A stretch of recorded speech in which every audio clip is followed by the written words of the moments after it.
we start? Hey, so thing number one, this is an unexpected font. And that's what happens when you write your slides on G Drive and then take them in PowerPoint. So if you want to tweet at me about how bad the font is, that's where you do it. So hey, I'm Chris. I'm a data scientist at Cloudera Fast Forward Labs. We're going to chat today about federated learning. To give you context about where these thoughts come from, Fast Forward Labs is Cloudera's applied machine learning research group. So we do a bunch of stuff for Cloudera and for clients, but probably the most eye-grabbing, publicly visible stuff we do is write capability reports. So we read a bunch of papers, we stay up to date with emerging research from academia and industry, and then we condense that into well, what does that actually give you? So LIME is an algorithm. What does it give you? It gives you interpretability on black box models.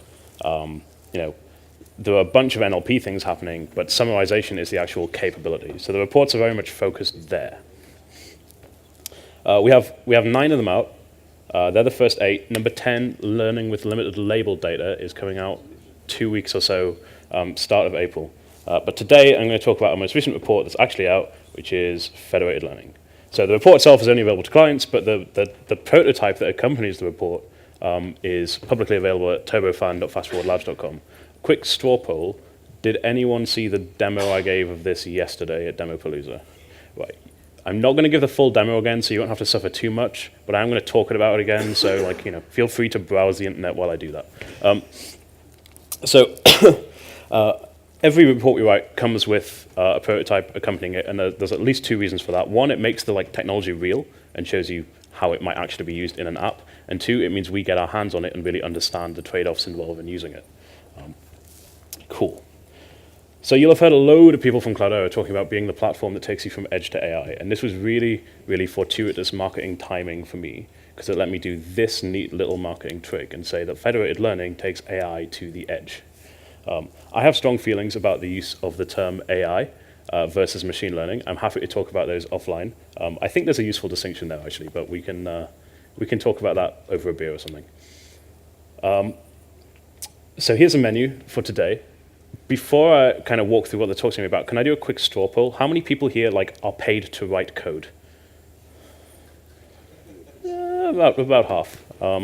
So it was listed as business technical. I will be happy with this talk if you come away knowing whether or not you may have a use case for federated learning.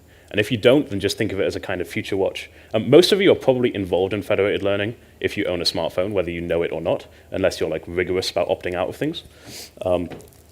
But as practitioners, I'd like you to leave knowing, should I investigate this more?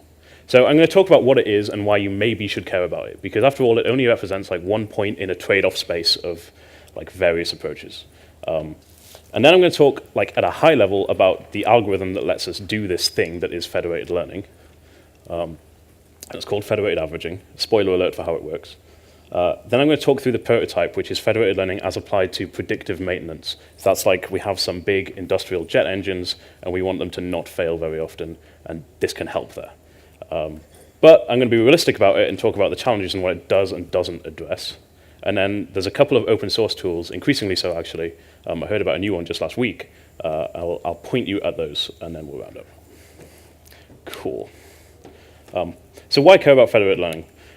Federated learning applies in this situation, where you have data that is spread over a federated network of nodes, and you want to do something cool with it. You want to model it. Maybe you want to do prediction. Maybe you just want to do some clever aggregate statistics, but you don't have direct access to that data.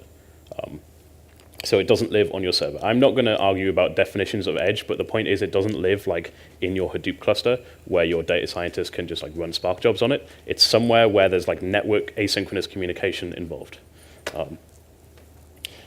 What kind of situation might we be in where that is the case? Well, we could be Pear. And Pear is a smartphone and laptop manufacturer, also tablets.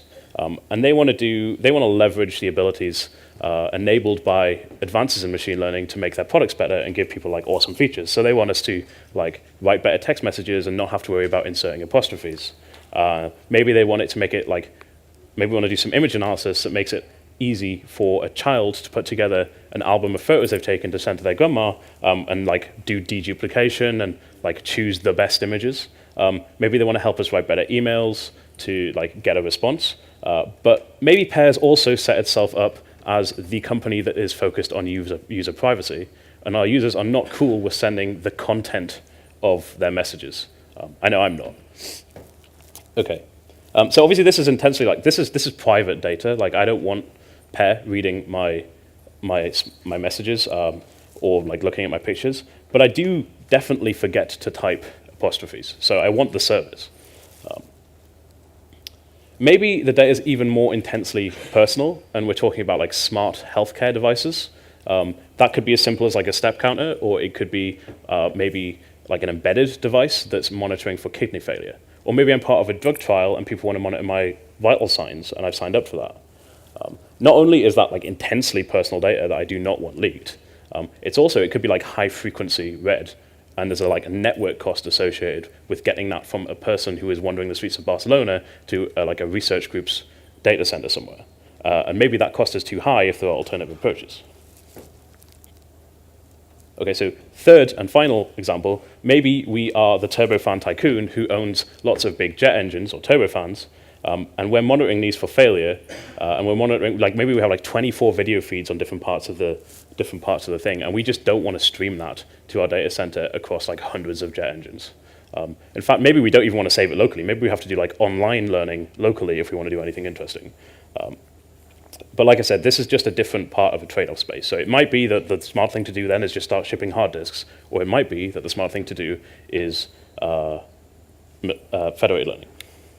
So if we're in some situation where we think maybe federated learning applies, like our data is distributed, or in some sense decentralized, that doesn't mean that it's a good fit. So there are at least 3 requirements for this to be interesting to us.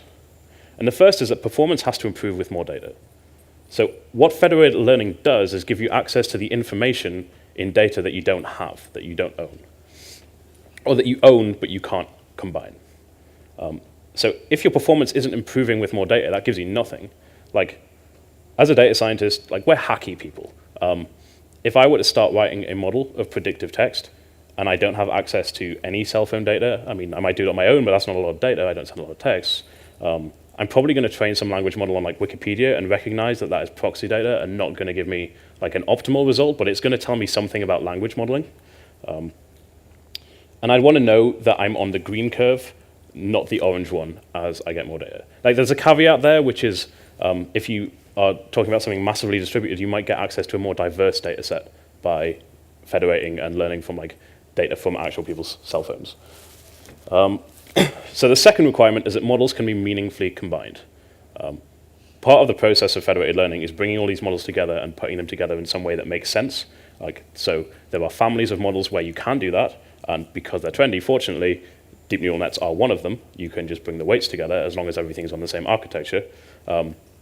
But there are also families of models that can't be meaningfully combined. I'm thinking like anything that's like non-parametric, so where the parameters grow with the data points, is essentially the same as transferring the data. I don't know of any sort of meaningful way of combining like random forests, say. And the final requirement, and this is non-trivial, is that the nodes have to be able to train models.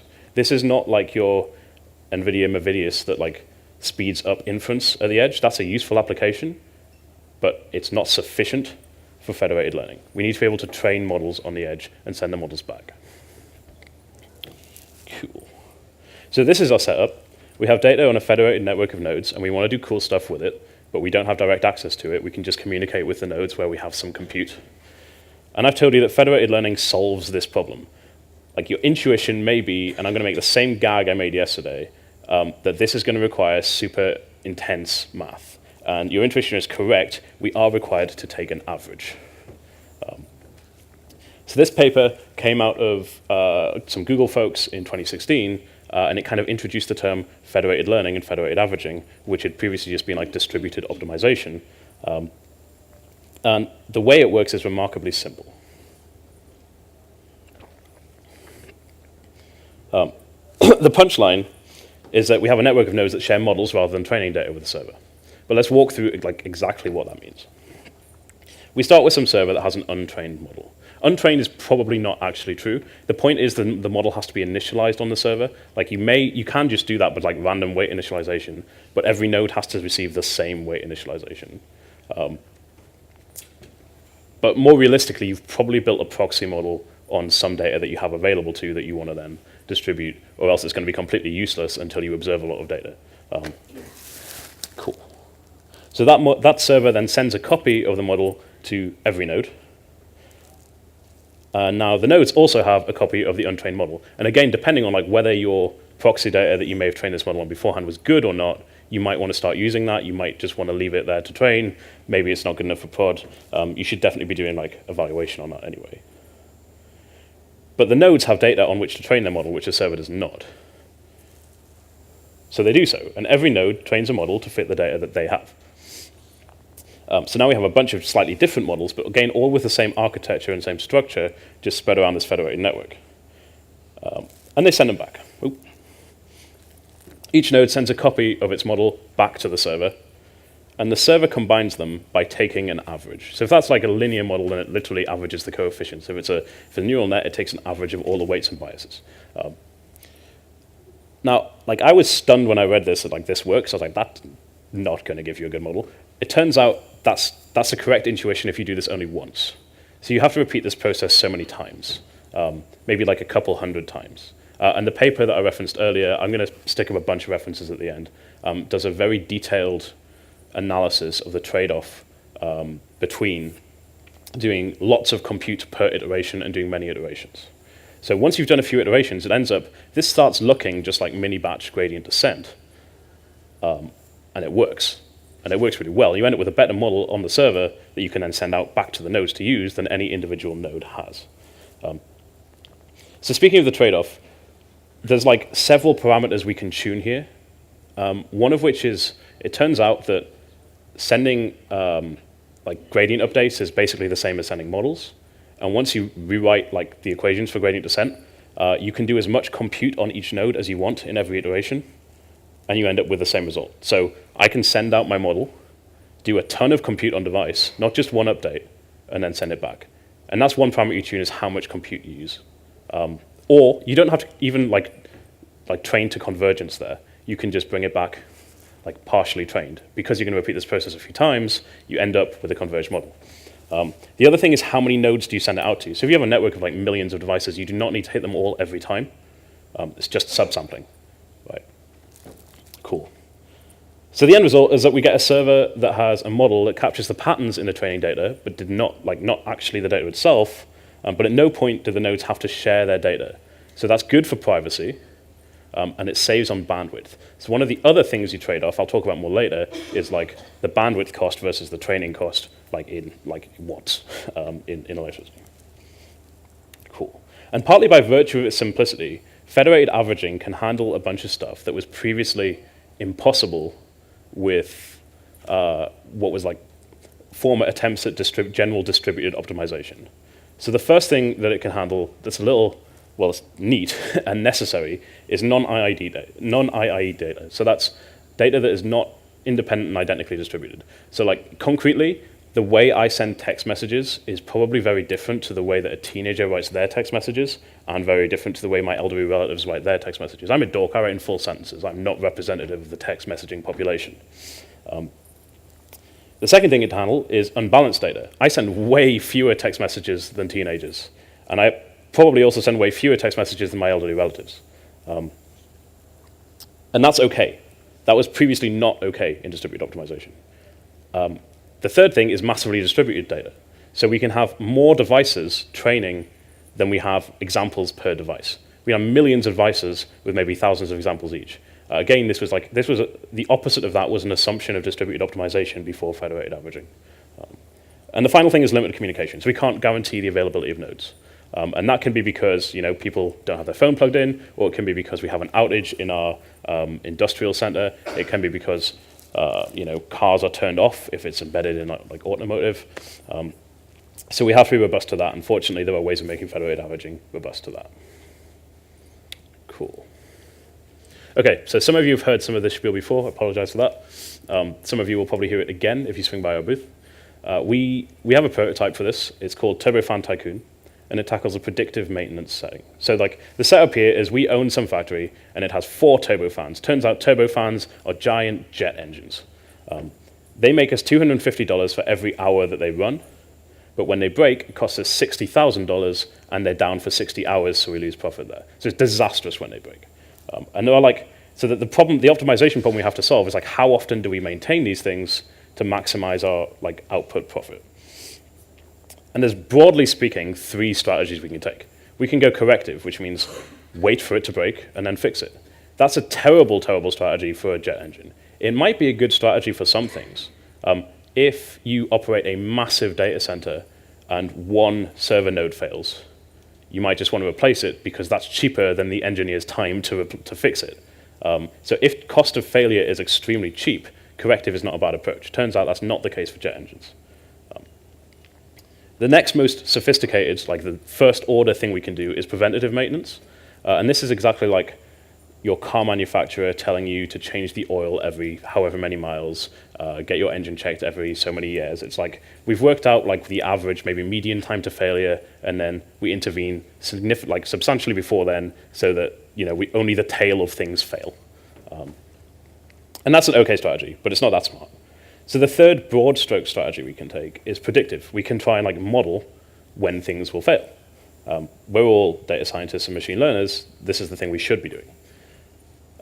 And in the setting where we have like very distributed data, maybe we have tons of these jet engines, and they're taking extremely high frequency measurements, and we don't want to pay the bandwidth cost of bringing that back to a data center and running the data center. We maybe want to do that on device, in situ. And so the first thing we could do is write a predictive model just for that device. There's a trade-off there, which is like it only has the data from that device. Now, in reality, you could seed it with some other stuff. So you're kind of losing out on data. But you don't have to deal with any ops of federated learning. So at the other extreme, we could take all of the data from all the devices and bring it to a data center and start like writing a model there. And that is going to get us the best model. Like federated learning is a trade-off that sits in between these 2 points. So we can either do data just from device, data from every device with a large cost associated with it, or we could do federated learning, which sits in the middle, and say, well, instead of sending all the data from all the devices, just send the models. And so we wrote a prototype that does this. We used what's called the CMAPS dataset. The CMAPS dataset, it's released by NASA. It's a dataset of jet engine failures. So we simulate from that by picking jet engines kind of at random.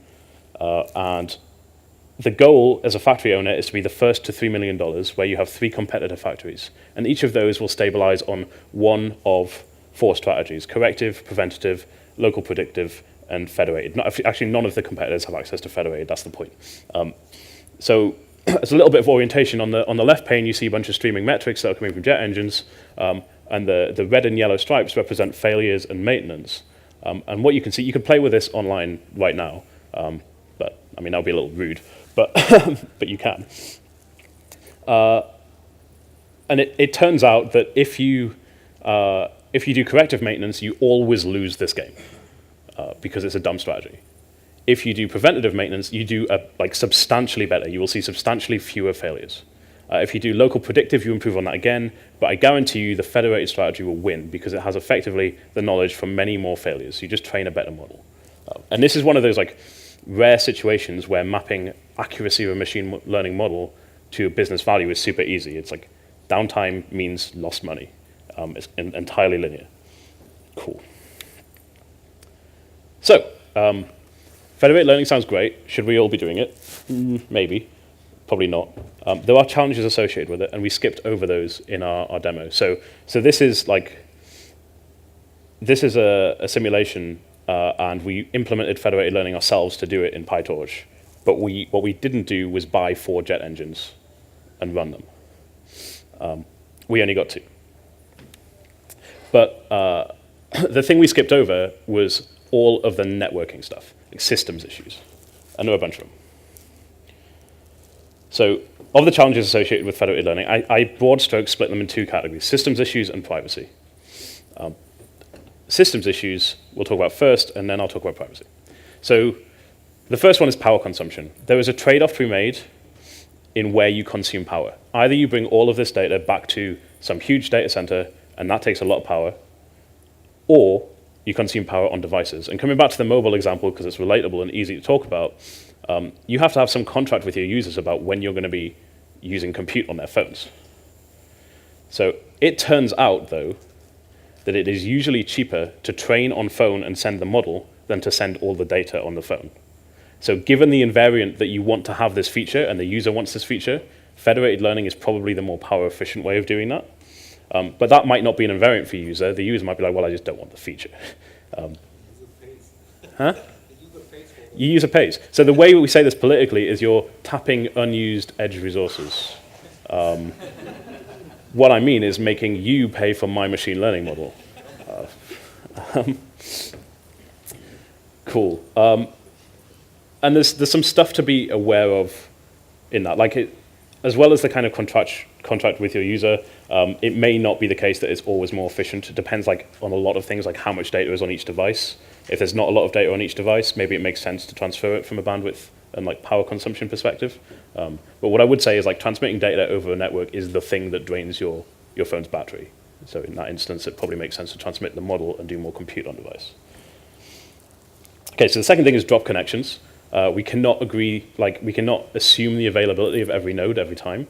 So that's partly why we would probably subsample and just send out to some nodes. But we'd have to have some kind of acceptance criteria of when do we close this round of federated learning?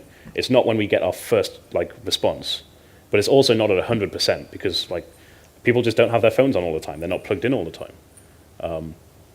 Even if it's something like industrial IoT, networks are unreliable beasts.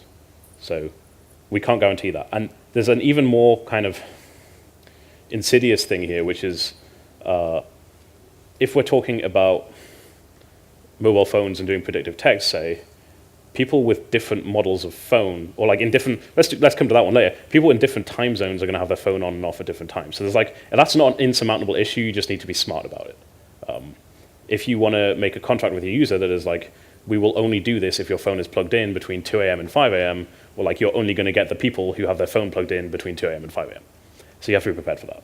And the final thing is stragglers. So maybe you close your round when you get 70% of models back from a user, and then you combine those with federated averaging, send them out again. If people have different models of phone, they're going to train at a different rate. So if you always close out at 70%, you're just systematically discriminating against those phones, and that's actually you could introduce real people discrimination there. These are things we always need to be aware of. Again, none of these problems are insurmountable. You just need to think about them carefully. I don't think there's standardized solutions to any of them. There's no turnkey oh, well, the correct way of dealing with this is X. It depends on the problem you're solving, but there are things to be aware of. Cool. So the next problem with federated learning, which is ostensibly good for privacy, is it's not very good for privacy. It is better than transferring the data, is the claim. So the most obvious problem with transferring your data to a company is the company can look at the data, maybe they have a data breach. Obviously GDPR is on all of our minds, and that has some principles, also outlined in US legislation, by the way, of data minimization. We should only keep the data that we actually need to do the things we agreed with our users we would do. So federated learning definitely helps with that, but it's not immune. So let's say some adversary now can inspect the model in transit. If this is a linear model, it's super interpretable. I can just look at which coefficient changed and know what you've been doing. Even if it's a nonlinear model, and this is the cutesy example we give in the report, if we have some, recurrent neural net that's doing text stuff, we can just look at the weights that are associated with the word dumpling and see if you have used the word dumpling, or if something in your text has touched on that topic. And actually, we're big advocates in FFL of interpretability techniques. You already heard me talk about LIME. But in that sense, it's also a weapon for an adversary to inspect models, right? So this is not a silver bullet for privacy by any means, but it removes the most obvious kind of attack vector of just stealing the data because it stays in situ. That said, privacy is an ever raging war, just like spam detection, say. And there's this paper, Deep Models Under the GAN, because we love a good pun in machine learning, that constructs an extremely clever attack on a federated network that not only is federated, but also has row-level differential privacy.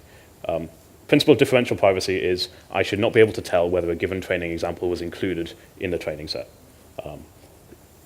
And so under these circumstances, what the authors prove is they set up a network, a federated network of nodes with some data on some phones, or simulated phones, whatever, and they build a generative adversarial network on a node that joins the federated network. Because a generative adversarial network is made of two components, a discriminator and a generator. And the model that you're sending out acts as the discriminator. So all they have to do is train something that like meets the the criteria of the discriminator. And they do, it's basically a form of density estimation. And scarily, what they proved was that given a phone that has this training image on the left, they could reconstruct the image on the right, which is like, that feels like privacy violation to me. Now, there have been follow-on papers. It's a very, very deep and complex field. I don't know whether the state of the art is still the case. There are definitely things you could do to mitigate this. Basically, I think the problem was no one had considered this form of attack. These things are evolving rapidly. It's an ever-raging war, and it's something that you need to be like cognizant of at the least. If you're going to apply this to consumer stuff, then you really need to be like on the ball with it. Okay. So assuming you're willing to accept those trade-offs and you still think federated learning is a good idea, how do you do it? So I mentioned that in our prototype, we actually just implemented federated averaging from scratch in PyTorch. It's like 10 lines of code. It's taking an average. But that skips over all of the systems issues, which are the actual hard parts. Just like Tristan was saying in his previous talk, if you were here, like the machine learning part of machine learning is like a tiny bit, and then there's all of this stuff around it that actually makes it hard to do. So there are a couple of open source projects. I'm going to talk about two, OpenMind and TensorFlow Federated. I actually heard about something coming out of WeBank like very recently. I heard about it this week. I think it was out a couple of months ago. But I have nothing to say there because I haven't looked at it. So OpenMind is more than federated learning. OpenMind self-describes as an open source community focusing on research, development, and promoting tools for secure, privacy-preserving, and value-aligned artificial intelligence. That's a very lofty goal, but it's also a very important one. They have basically two open source projects to which you can contribute. One is PySift, which is a library for privacy-preserving deep learning. That's like both federated and differentially private. That's on PyTorch. And I think I just heard it got accepted as like an official PyTorch project that the PyTorch developers endorse. And the second thing is Grid, which is a peer-to-peer platform for decentralized data science. It's like blockchain, essentially. And that runs on IPFS, which is an acronym for Interplanetary File System. It's like an alternative to REST communication. There's an alternative to HTTP that's designed for like resiliency and decentralization. However, the goal of OpenMind is not to build a PyTorch library that lets you do this. The goal is to tie together pieces of the ecosystem that allow for like privacy-preserving decentralized data science. And as such, I think they're planning to support TensorFlow Federated as well. Like anywhere there's a library you can plug in for one of the components, the goal is to allow that. They seem like a really welcoming community. So if you're interested in like contributing to open source, it's a good place to look. I noticed they tag a lot of their GitHub issues as like beginner-friendly or like good first contributions. So that's a good sign. Okay, so second thing is TensorFlow Federated, which really, it's probably going for a few months, a year or something, but it really kicked off at the TensorFlow Dev Summit about 2 weeks ago. There's a 15-minute talk there that is worth watching.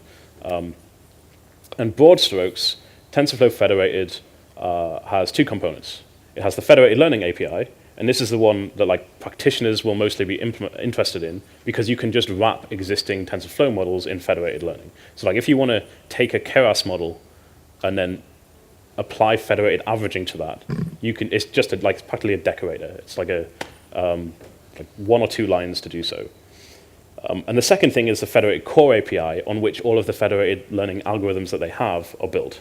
So if you want to build like a better version of federated averaging, or federated averaging with some specific concerns, maybe you want to tie in differential privacy, maybe you want to do smart things about like when you close the round of learning and that sort of stuff, you can build novel federated learning algorithms. And the thing they seem to have paid like real close attention to is separation of concerns. If you just like open a notebook and start hacking this stuff out, you're going to quickly mix machine learning logic with like communication logic. And they really seem to be like paying attention to exactly where those abstraction boundaries should be drawn and how to do this well, which is exciting because it lets people with different expertise areas contribute to the project in like their area of expertise. So some people are really great at networking. I know very little about it. Some people are really good at the actual federated learning algorithm themselves. And some folks are just really good machine learners, and they don't want to think about the federated learning part. They just want to write their model. So it allows those things to like be separated well. Unfortunately, it's new, so it's only got a local simulation runtime right now, which means like you can't actually you can't right now go write a model and deploy it to loads of like IoT devices using this. But the point is the API won't change when you can. So they're just providing different runtimes on which you can deploy your model. So you can go and like prototype this, and then hopefully the delta between prototyping and production is like minimized. Cool. So in summary, federated learning is machine learning on decentralized data, hitting like at least 2 buzzwords. You might have a use case if privacy is needed, but I caveat that federated learning does not get you privacy per se. You have to do a lot more work to be private. If bandwidth or power consumption in the data center are concerns, or bandwidth between the device and the data center, or in other words, like if there's any like high cost of data transfer, and you have to know that your model improves with more data and meet the other criteria outlined earlier, like you have to have certain infrastructure in place to be able to train on device. You have to be using a family of model that can be meaningfully combined. So for example, we talked about predictive maintenance and industrial IoT. Smartphones is like an easy one to think of. Google do this. They have blog posts on this. This is something that actually happens. Actually, so does Firefox for URL auto completion. Excuse me. There's a cool blog post about that and like how they A/B tested it. It goes into a lot of concerns. Healthcare is big. This is largely due to like privacy concerns. It's just federated learning is going to be part of that. And enterprise and corporate IT. So I'm thinking like learning from your chat channels. You may not want to like include sensitive details about customer interactions there, but you might want to learn something about that stuff. Retail video analytics is another one we've seen where maybe like the security cameras in your local supermarket are probably going to be used soon to track where you spend your time in supermarkets and like what you're not buying and what you are buying and how long you're looking at it for. Welcome to dystopia, but without some pretty aggressive contracting on you going into a supermarket, they could not bring that together with other data sets. So it's possible that federated learning will happen like on-camera device for that. Cool. So, excuse me. Here's a bunch of references. A few of them are from ourselves. We have like technical blogs about this stuff. There are some other good blog posts out there. I recommend Federated Learning with Firefox. It's very well written. And then there's a bunch of papers too. The first in particular, Communication Efficient Learning for Deep Networks from Decentralized Data, is a very approachable paper. If you're not used to reading machine learning papers, but you want to be, it's a good place to start. Like it's not super heavy on the math. It's very, very pragmatic. So if you would like to talk to Cloudera FFL at large, just drop us an email there. If you would like to angrily tweet about my font choice or other things, that's me. Otherwise, thanks.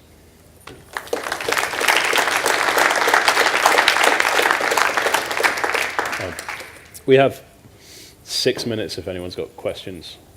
Sure. Should I go to the... Either shout or come to the mic.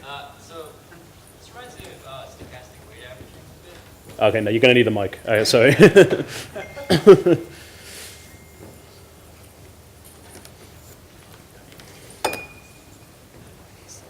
All right, so this question is a bit specific. Okay. But it reminds me of stochastic weight averaging a bit.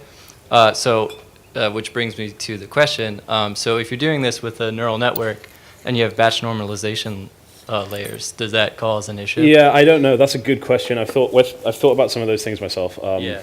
Like it probably slightly restricts the kind of regularizations you can use. The answer there really is probably like you have to experiment with it and see.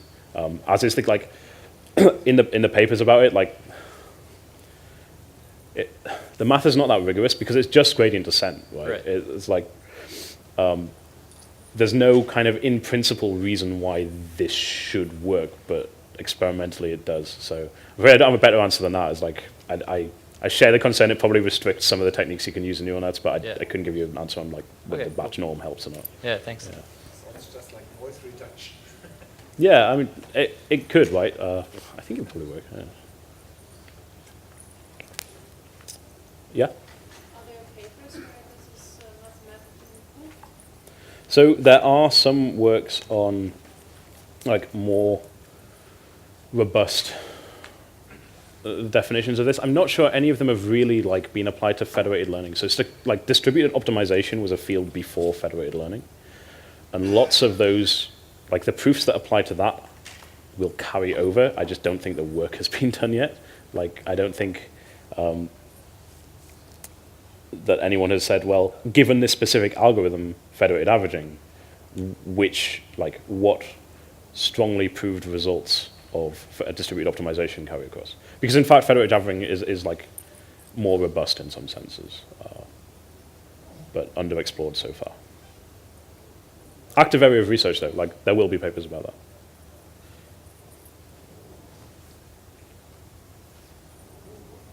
Anything else? I do want to give a quick shout out in the absence of more questions.